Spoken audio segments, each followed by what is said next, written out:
Hi hello dears, എല്ലാവർക്കും സുഖമാണല്ലോ അല്ലേ? ഞാൻ ഒരു മടിയും കൂടാതെ ചെയ്യുന്ന ഒരു ജോലിയാണ് കുക്കിംഗ് എന്ന് പറയുന്നത്. ജോലിയായിട്ടല്ല, എനിക്ക് ഭയങ്കര ഇഷ്ടമാണ് എന്തെങ്കിലുമൊക്കെ പുതിയതായിട്ട് ട്രൈ ചെയ്ത് നോക്കാനും ഒക്കെ. നമ്മുടെ ഇവിടെ ആംഗൻവാടിയിലൊക്കെ പ്രഗ്നന്റ് ലേഡീസിനും ബ്രസ്റ്റ് ഫീഡ് ചെയ്യുന്ന അമ്മമാർക്കും ഒക്കെ ഫുഡ് കൊടുക്കുന്ന ഒരു പരിപാടി ഉണ്ടല്ലോ. നമ്മുടെ ഇവിടെ നമുക്ക് ഗോതമ്പ്, ശർക്കര, റാഗിയൊക്കെയാണ് തരുന്നത് കേട്ടോ. മുമ്പൊക്കെ ഗോതമ്പ് പൊടിയാണ് തരുന്നത്. ഇപ്പം മുഴുവൻ ഗോതമ്പ് കിട്ടിയതുകൊണ്ട് ഞാൻ കരുതി അത് വെച്ചിട്ട് ഔലോസ് പൊടി ഉണ്ടാക്കാം.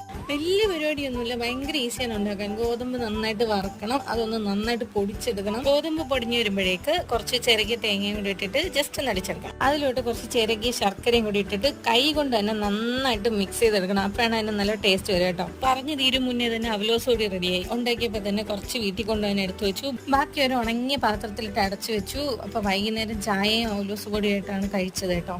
അവലോസ് പൊടിക്ക് വേറെ എന്തെങ്കിലും പേരുണ്ടെന്ന് അറിഞ്ഞിടാ, ഉണ്ടെങ്കിൽ ഒന്ന് കമന്റ് ചെയ്യാൻ മറക്കല്ലേ. ഈ ഒരു വീഡിയോ എത്രയേ ഉള്ളൂ. ടാറ്റാ.